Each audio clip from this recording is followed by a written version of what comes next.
teens, Stel and Pablo were at the premiere night of Dennis Trillo's Metro Manila Film Festival entry, Green Bones.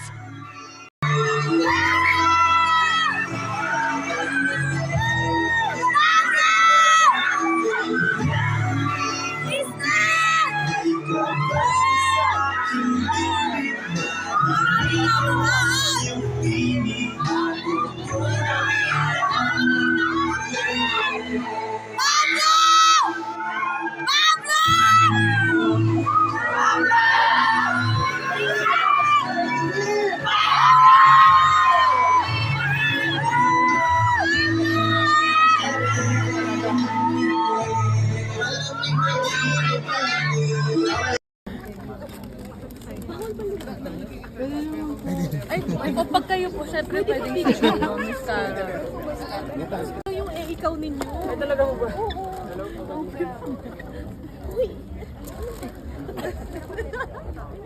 Yes!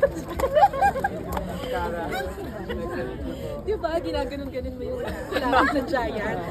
Napanood ko yun! Thank you po, thank you po. Alam mo sila ng ikaw. Ako po napanood ko din. Napanood ko rin. Ay,